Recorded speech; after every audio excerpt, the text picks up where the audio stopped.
Hey everyone, Daniel and Chris here with a superhero show. There's lots of TV shows about superheroes these days, but they've always been superhero TV shows. They have. As Chris Matthews writes in and says, hey guys, please can you do a show where you go back over the really old superhero shows and movies and discuss how they hold up with today's standards. Storyline, effects, drama, characters, comic book accuracy, maybe even rank your favourites and worst, which you would watch on late night if they were on late night TV and which you would ignore. So we took that, we started talking about old TV shows that we like just now, and then we were like, let's compare them to new ones and let's pick our favourites. Yes. So that's what we've done. Yeah. It's not quite what you asked, but part of it, and fine. Thank you, Chris. Thank you. What it's done is it's inspired a show indirectly. Good job. Cool. Who's going first? I will. What's going to be my first choice? I'm going to pick one that I talk about all the time, which is Batman from the 60s. Okay. I love 60s Batman. So it ran from 1966 to 68. 120 episodes, 3 series. The brainchild of Lorenzo Semple Jr., who went on to write, fact fans, Flash Gordon. Fact fans. Flash Gordon. So 2 of my favourite, I guess, camp superhero things were his go-to. That's your thing, isn't it? But he also wrote the screenplays for The Parallax View and 3 Days with the Condor. So 2 of the great... the Concorde. 2 of the great, paranoid thrillers of the 70s. So quite an interesting career. Ooh, versatile. But yeah, as I've said before, I like Batman because I've enjoyed it on 2 levels, which I've not got to do with many things in my life. You know, as a kid, I took it at face value. I believed everything that was happening in it. I couldn't believe he had shark repellent bat spray. What are the chances? It blew my mind. And then when I was a bit older, I watched it. I was like, oh, that's a joke. But he's always prepared. You know, some days you can't get rid of a bomb. I was on the edge of my seat when I watched that as a kid. That's lovely that you had it both ways. Yeah, so it was, the introduction to it was the TV movie they did, the 66 movie, which actually got released in cinemas over here during the World Cup, I think, actually, during the 66 World Cup. And we had that on videotape, and I pretty much wore that out. And then, yeah, summer holidays, it was on every day, pretty much. I think it was on BBC Two. So I just think the casting was so inspired. The jokes were funny, but the casting was brilliant. Not only of Batman and Robin, but Burt Ward and Adam West do make a really winning team. Like you could, you can take them at face value, but there's also, they quite camp it up as well. It's quite funny. It kind of works on that level. But some of the villains, Frank Gorshin as the Riddler, Burgess Meredith, you know, Cesar Romero as the Joker. Like, these are really big, amazing, funny performances that I think influenced a lot of the villains. Later established the grammar of later performances. Yeah, if you look at the movies, the games, some of the comic stuff, like, I think those performances influenced sort of younger people growing up and making these stories. What these characters are now are so many different accumulated versions. Yeah. And the fact that you, in any rendition of that character, can kind of go back and you can channel one more strongly than another. You can make the Riddler more like this type of Riddler. Because there's so many versions now. And I think you're right. I think a lot of those kind of established them first time out. And Jared Leto's got so much to go on when he does his Joker. But Cesar Romero, like, this was a first. This had never been done before. So he nailed it. Like, it was quite out there what he did, but it works. And I mean, everyone is so over the top. Obviously, the girls that play Catwoman as well, that was quite influential on my childhood. 3 different women played the character, but they all had varying degrees of influence on my youth. But yeah, so I love that TV show, and I can watch it today and enjoy it with just the same joy I did like back in the 80s. Oh. So that's interesting. We didn't really plan the choices, but I'm going to go for one that I watched as a child, and it's probably the first show. All 3 shows I've picked very much define different periods of my life. This one was when I was really young. I used to watch, it's a very uncontroversial choice, is the original Incredible Hulk TV show with Bill Bixby. And I remember watching that with my parents when I was very young, and just loving the Hulk so much.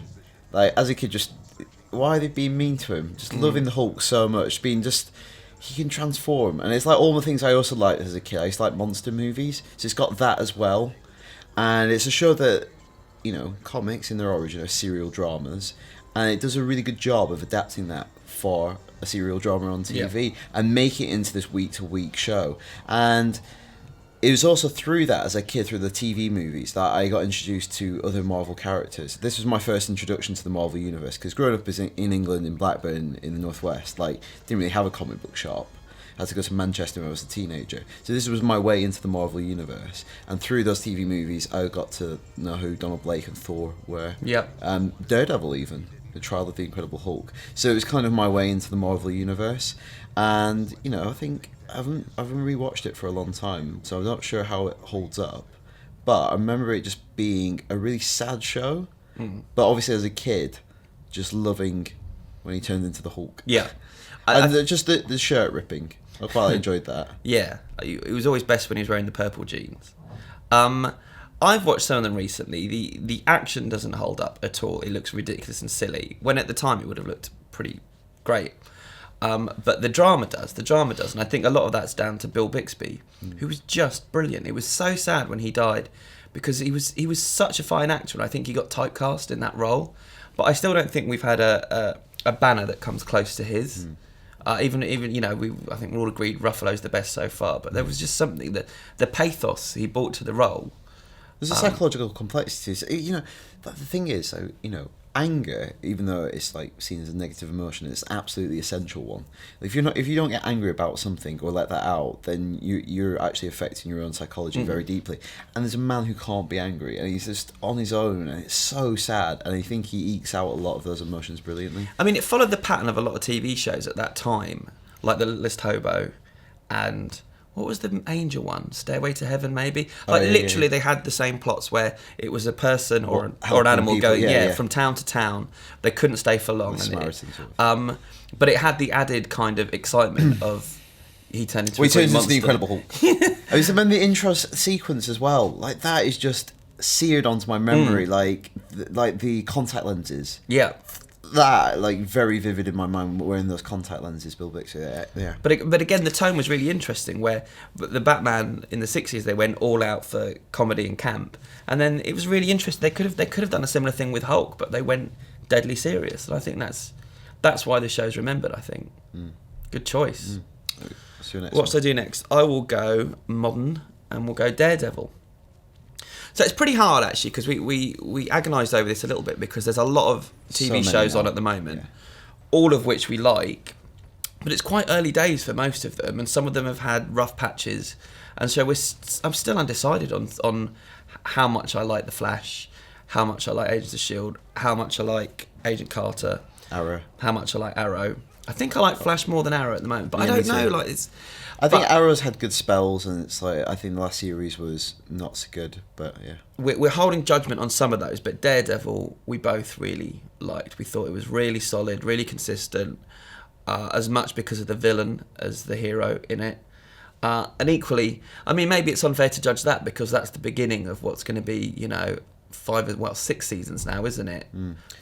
Leading up to the Defenders. So, but I just thought it was it was great to see the show taken as seriously as some of the movies are. And what I liked about that, and why I think it stands out, is, again, it feels very comic book to me. Like, they have a 13 episode arc. They have one story they tell over 13 hours of TV. And there's stuff that happens in individual episodes, like certain things he does and achieves, but it's all one big story. And I really like that. That's really nice. I think I agree. Maybe that's it, and I hadn't even thought about it, that all the others are still Monster of the Week, pretty much, even though there's an overarching tale. Like with all of these shows, and we're going to talk about some other ones, just the Monster of the Week ones, I just find that 1 in 5, 1 in 10 are really good.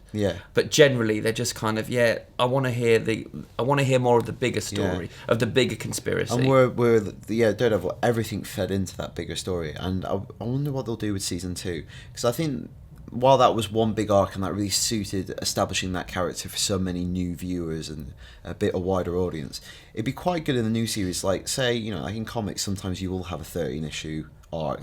What about if they just do a 3-episode arc and their 6th one and something like that, and breaking it up into mini arcs? Like the Punisher could be the first third of the season, and then they come to some kind of agreement, and that's the final arc, is them taking on a new villain. It'd be really interesting to see how they kind of handle that stuff. And what was really nice about it as well was the fact that I was really a bit of a naysayer when it came to Charlie Cox, but I thought he was great. Yeah, he's really good. Okay, next choice. Yes, please. So, Superman. And there's Which two. one? There's Which two. one? There's two. Even while you were speaking, I was thinking, do I change it? You better go for the right one, not the wrong one. So I'm gonna go Smallville. That's the right one. Okay. But, Only just. as a slight digression before we get into that, I was thinking about New Adventures of Superman, or as it's known in America, Lois and Clark. And it was kind of called that in later series in the UK, I think they called it. Got mixed messages. But that's because Lois was such a huge part of that show, played by Terry Hatcher. I bet that's dated awfully, but I really love that show because I used to watch that every Saturday night with my mum, and it's Superman, you know. Yeah, it was great, and he was good, she was good, and it became very like silly and like domestic at times because obviously TV budget, and it seemed very small scale. It was sometimes they would just infiltrate, like, but I like the fact that they were jobbing journalists, and it was based on them working at the Daily Planet, like us, really. Yeah, very much like. Clark. I'm all right being Terry Hatcher. That's weird. Well, look at my career compared to yours, Dean. Like, I was in Desperate Housewives. Anyway, we're getting bogged down in this weird role play where I'm Terry Hatcher, and we said we wouldn't do this ever on camera. Yeah. Anyway, Smallville. Mm-hmm. I watched Smallville when I was like at college, and when I first heard, because I thought, oh, it's going to be like, you know, the same stuff again. And like we were talking about this, like origin stories, redoing them. Like, there's none more famous than Superman. But I thought the way they did it was really interesting. Like, again, later on, it really suffered from the kind of monsters of the week, and it became really elaborate, the mythology they built. But early on, like a lot of the early stuff, the way they did Jonathan Kent dying, I thought was really well done. And yeah, I was a massive Smallville fan. Yeah, I love Smallville. Mainly because of Michael Rosenbaum as Lex. I just thought it was it's my favourite Lex Luthor performance. Really? Yeah, I just thought he was terrific. And every time the shows were about their friendship, I thought it was brilliant. And every time it wasn't, I was a little bit bored. Early on, that was a big thing. The fact that they were, like, that was kind of the significant reworking of that mythology, was like, Lex got sent to Smallville. He was banished there. Yeah. And that's kind of... And every week, you saw a little bit more of how Clark is creating Lex. He's trying to be his friend, but he's doing these things, and it's backfiring, and Lex is slowly but surely turning, and a lot of it's Clark's fault. And the psychology was so interesting, and I thought he was such an interesting Lex as well, because he was really likeable. And yet, as it went on, you got these hints and these glimpses as to what he was, he was going to cause a frigging apocalypse. And it was like, I found that really interesting. Also, it had this mantra, like, it did lots of very cute things, like always having like a red jacket and stuff like that. I really liked. But they had this mantra early on: no flights, no tights. But as the series went on, obviously to sustain it, it had to kind of acquire more powers, because he didn't have them all, and he didn't really understand what some of them would lead to. But then there were certain episodes where you'd hear a little bit of John Williams' score, or there's a bit where I think there is a tornado or something, and he's not sure whether he actually was controlling him flying. Yeah, and you just hear a little bit of the music, and those are great moments. And I actually never persevered all to the end of Smallville. No, I didn't. The final season, but I watched the final episode. Yeah. Just to see the final bit. Yeah. And because there was a talk at the time, because they were doing a new Superman film, whether he would get the role. And the crest he has is very similar to the one they used in Superman Returns. I'm glad he didn't. Even though I liked him. And of course they had Christopher Reeve in it as well. Yeah. Does he play like Dr. Swan? Yeah. Good stuff. All right, my final one is a bit of a curveball here. It is Misfits, the British superhero. It's a curveball. Yeah, and it's not based on a comic book. It was created by a guy called Howard Overman. 37 episodes, 5 series. It debuted in 2009. And funny enough, I'm getting my way through first season of The Flash, and it's actually a similar setup to The Flash, where it's like an electrical storm that causes everyone in town or a lot of people in town to become superheroes. But the kind of twist in this is that it's 5 young people who are young offenders doing community service. So they're kind of a bit dodge. They're kind of, low-level criminals, or they're not the nicest of people. And so the powers they get are, I have to write this down to remember them. Kelly, who's the really mouthy one, she gets telepathy. Curtis can rewind time. Alicia sends people into a sexual frenzy. She was my favourite. Simon can become invisible, and Nathan seems to be unchanged. He's the lead character, the really mouthy one, played by Robert Sheehan, and he seems to be unchanged, but is he? And it's fun. It's again, it was around the time of Heroes as well, and we called it like the British Heroes, but it was like the dark side of that. The humour was much darker. It was quite an adult program, like it was a late night TV show, so it was quite shocking as well. So while it didn't have the budgets, it kind of pushed the envelope a lot further, and it ran out of steam like almost all the shows we've talked about in the final couple of seasons. I don't think I even watched it up to the end. But the first couple of series were absolutely brilliant, like must-watch TV. Okay.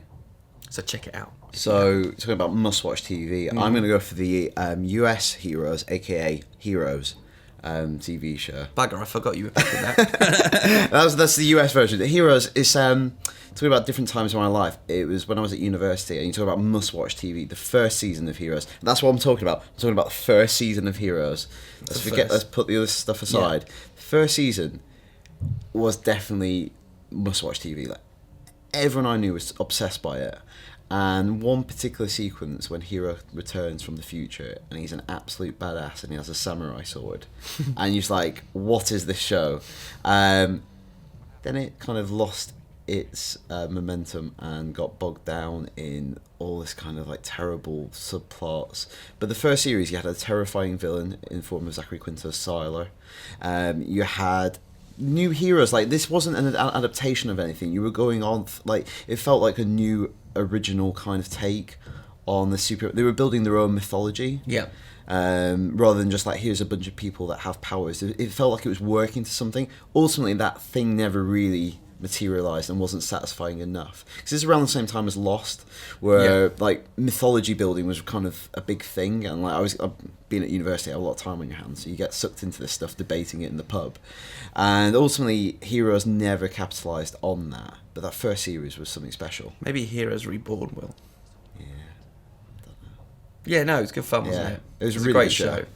So yeah, I mean, it was hard to pick this though, and I know we'll get battered for not picking some of the new ones, but like, you got to really fall in love with this show, and I haven't fallen in love with any of them as yet, apart from Daredevil, which I'm 90% of the way there with.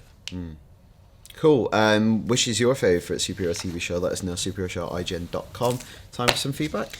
Yeah, so last week we talked about reboots we'd like to see happen, and we had a lot of feedback. So as ever, thank you for all your emails. I'm going to do the first one. It's from Gary Doolan, who says, the film I'd like to see rebooted is Constantine. And we had a few emails saying this, actually. Now, I know they've recently had the TV show, which I very much enjoyed, but now that has fallen into being a cameo on Arrow, I would love another way to get to see more stories from that character. Whilst Keanu Reeves' flick was okay, I want to see a true-to-the-comic chain-smoking Liverpudlian with a foul mouth. What are your thoughts on this? Also, who would you cast as Constantine? David Morrissey. David Morrissey. He's got the accent. That's basically what I'm thinking about it, but then I was like, he's quite good. He's a good He is guy. good. He is good. Is he too old? Probably not. That's a good choice. Anyone? I think it'd be a good idea. And the one I was thinking about, who's not a Scouser but could play a Scouser, is... It's acting. Is Joe Gilgan, who everyone's going to get to see in America because he's in Preacher coming up, so maybe he'll be busy. He's best known in the UK for being in This Is England, playing Woody, and he also actually was in the latter stages of Misfits, kind of replaced He's Nathan. fantastic. He's really funny and quite edgy. He's got this sense of danger around him, which I think would really work for John Constantine. I think he's hilarious. I just crack up watching him in This Is England. And Yeah. you're right about that kind of like simmering anger he has going on as well. Yeah, which I think he's got a bit in real life, having met him, but he's really funny as well. Yeah, he'd be great, I think. Short fuse. Who would you pick, though? Whoever that was. Christopher, maybe? Anyway. Nice name. Robert Mather from St. Louis. In regards to... Oh, you say St. Louis, don't you, if it's a place?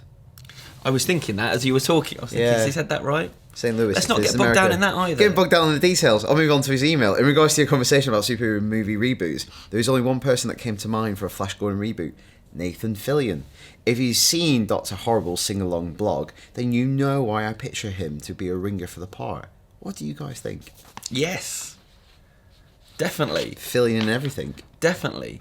Will he get one of these big roles? Like everyone, all the fanboys want him to play a big role. Everyone likes Nathan Fillion. He was really rumoured for a while. Like, there was right until the movie coming out, people were like, he's in Guardians of the Galaxy. Do you remember that? People were like, he's in the... He's not. He is. He plays the big... he's in the prison scene. He plays... Oh, sorry. I meant as like Nova. That was the rumour. Just saying, you were going to get Sorry. I was going to get battered. Before you get emailed. I meant like an end of sequence where he's like, he comes as Nova, but that was the rumour. I still regret being at a Playboy party at Comic-Con and spending 10 minutes telling him that he wasn't famous enough to be Ant-Man and that's why he wouldn't get the role. And he was with his brother, and his brother was laughing, going, you're right, I'm always telling him this. I'm like, yeah, you're great, you'd be brilliant. You're just not famous enough. They're going to pick someone more famous than you. And he was kind of going, yeah, I know. He took it really well, but I felt bad the next day. Not my finest hour. Carl Patterson says, oh, this is an interesting one. That's why I picked it. Carl says, I still don't think that Batman has ever been completely accurately portrayed on screen. I imagine a period film set in a pulpy 1939 where the Batman matches wits with both violent mobsters and supernatural monstrosities, utilising his incomparable sleuthing skills in a way that actually pays tribute to the world's greatest detective. I'm keeping you up. Yeah. I think that's a great idea, Kyle, and I think someone else has a similar email to that coming up in a bit. But yeah, agree, disagree? Yeah, I think it's really cool. There's a really good Batman graphic novel called Batman Year 100, and it's set in the future, and it's never explicitly said, I don't think, but they look at tapes of Batman. Like, the police have archives of tapes of Batman, and in like the 1930s, he looks like that Batman. In the tapes from the 1980s, he looks like Frank Miller's Batman. Right. So it's the idea of like, there's been loads of Batmans over the years. It's just a continuum. Yeah. It'd be cool to see the first one done in that style. Most definitely. Alfonso has written in from Connecticut. He says, I propose League of Extraordinary Gentlemen could still have potential of being a great ensemble movie if done correctly. The original movie had a few things going right for them. Some members of the cast could have been much better, but some were excellent, like the always great and underrated Jason Fleming as Jekyll and Hyde. But nowadays, if you were to reboot it, I feel we may have a great pool in Hollywood to recast everyone and make it less of a camel. The horse made by committee, which I think is where the Leave It Extraordinary Gentlemen suffers most. Yeah, agreed. I know Fleming a bit. Maybe we could get him to talk about what went wrong and whether he'd do a reboot. Sometimes I see him on the tube. He's quite, he lives in the next road to me. He's quite funny when I spoke to him about League of Gentlemen. He's quite funny about what a disaster it was. Yeah. I think it's a great source material. It's so rich. Just don't ask Alan Moore. It would. Wasn't there talk of a TV show at one point? Yeah. It would make a good TV show. Also, loads of different eras. There's like they could redo it, but not pick those characters they've done because there's different versions of the League of Extraordinary Gentlemen, so they could do a slightly different era. Yeah, definitely. Tim Newton-Howe says his idea is Rocketeer. He says, I love the 1991 movie, but it's been 24 years and there is another great movie in this character just waiting to be told. With modern FX and Weta Workshop on costume and character design, how could this fail? In fact, why not just chuck Peter Jackson in to direct after he's finished up with Tintin? Well, they probably said that the first time around and it friggin' failed big time. Maybe now's a more fashionable time to make it, and quite a few of these are talking about doing period superhero movies, so maybe that is the way forward. Similar, Tim from Delaware. As soon as the episode began last week, I thought of these two movies, The Shadow and The Rocketeer. Given all the superhero movies we have out there right now, I love to see some of the pulp heroes get their dues. But if they do reboot them, let's please keep them in their era rather than trying to update them like to the modern world. Looking at you, Green Hornet. Sure, the original Shadow movie had its issues, but I always enjoy it and still think it's a great movie. Would love to see the character get another shot on the big screen, or perhaps a Netflix show. The Rocketeer is still to this day one of my favourite heroes and favourite comic book movies. It completely captures the spirit of the character. I know in recent years there were rumours of Disney reboot, but nothing since. Hopefully someday we see the Rocketeer again. I want to know, because I always think, I want to see period pieces of these films, but how many of them do we actually want to see? We've had the Rocketeer, we've had Captain America, Agent Carter's doing on the telly. Do we really want to see a load of films set in the 1940s and the 1930s? The Shadow obviously did it as well. I wonder if we'd want to keep seeing them. Yeah, but that's what happens is like sometimes those general movements, things get greenlit, and then they all have similar release windows, and then you feel saturated. I'd really, I've said it before, I'd love to see that done with the Fantastic Four. Yeah. Like, set in like the space race, cosmonaut era, with that, all that, you just think of the imagery that didn't Captain America do it in a really good way? They did the period movie, and then they did the modern movie. Yeah. You can have it both ways. Brendan Crates writes in from Tasmania and says, my picks for a reboot would actually be a double bill. Man-Thing / Howard the Duck. It could explore the cookie side of Marvel Universe and redeem the characters. If they got it going soon, they could even beat Swamp Thing returning to the screen. The only issue I can see now that I'm writing this is the animal tree buddy relationship has kind of already been done with Rocket and Groot. What do you think? Yeah, man, isn't it annoying when that animal tree relationship's already been done? Oh, sorry, you did it. But we own that as well. It's all right. Okay. Good idea. I think Howard the Duck is a really good idea. We said that before. That we maybe said that might be the last one. Yeah, it'd be right for a good kind of... That'd be brilliant if that was the last one they made, just to take the piss out of the whole thing. Yeah. Cody Johnson. Hey, my name is Cody, and I've been writing this for my little brother Corey. I know. Anyway, he's 13, and he loves your show almost as much as he loves Chris Hemsworth. That's all right. It's okay. But he was going to send you... Not Chris Tilly. It says Hemsworth. Disappointing. But he was going to send you like a 3-page message. Anyway, I think his main point was about superheroes and different types of movies, and he wanted to ask if you think Turbo Kid counts as a superhero movie. We recently moved country, and he listens to you guys the whole flight, so thanks for saving us from hours of complaining.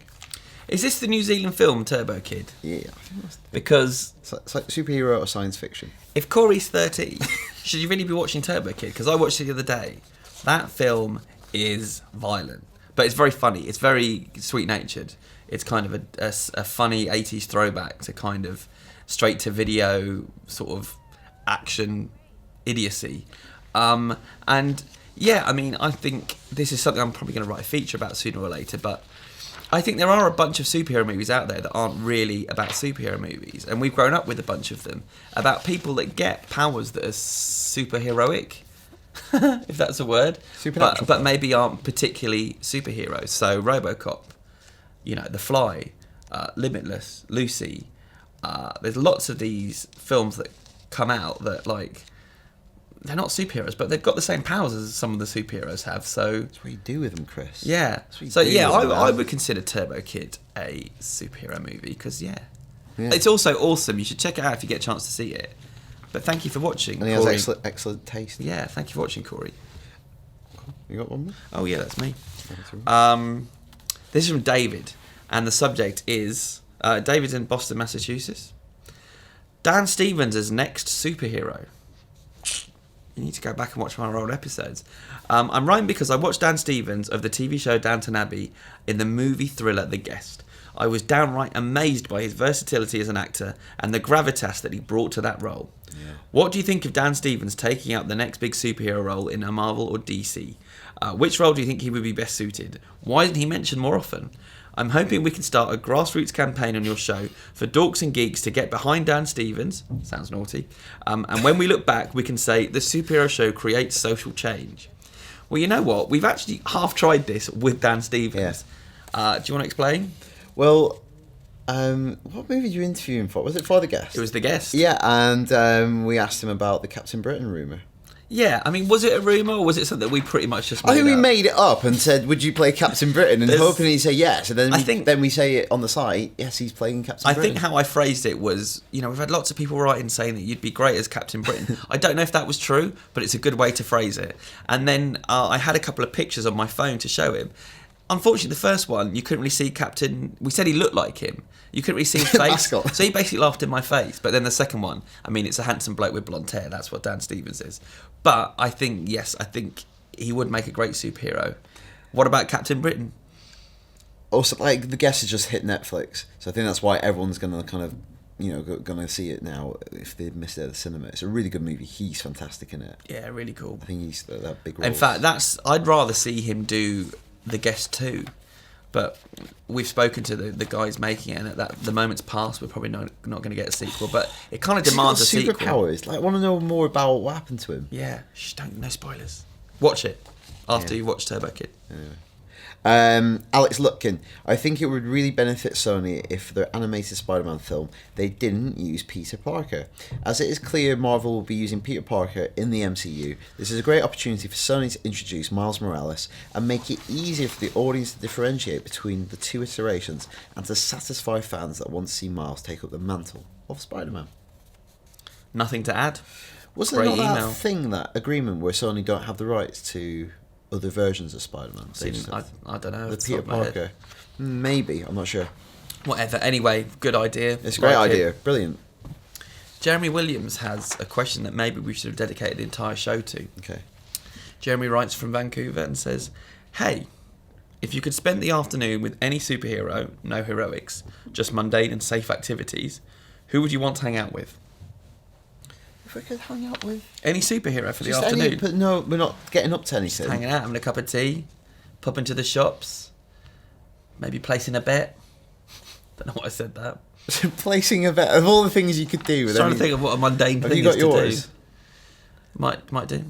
Oh, you've did this. You've thought a really good answer. Forgot I'm on the to tell spot. You say yours first. I'll think so. I was thinking Black Widow. Right, I will say. Right, moving on. Like, no, we could have a really nice afternoon just hanging out, talking. About Russian literature. Yeah, well, Isn't Anna Karenina a brilliant book? Yeah, that's what we do. I'd probably have a sandwich with Doctor Strange. Yeah? Yeah. What sandwich would you have? Ooh, I'd probably have a tuna mayonnaise with bits of spring onion in it. Because I think you'd like that. I think he's a meatball marinara man. Do you reckon? A lot of salt for a doctor in that.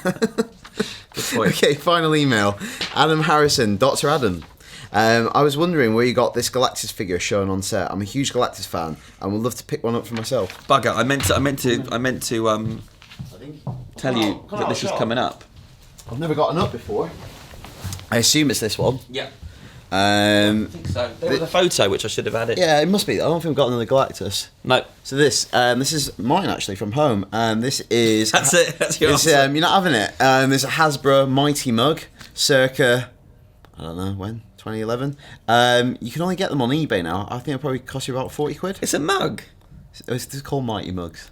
I don't know. Is that not a mug? No, though? no, it's not a mug. Oh. They're just called that. Right. Okay. Yeah, probably about 40 quid now. Great. And that's why you watch this show.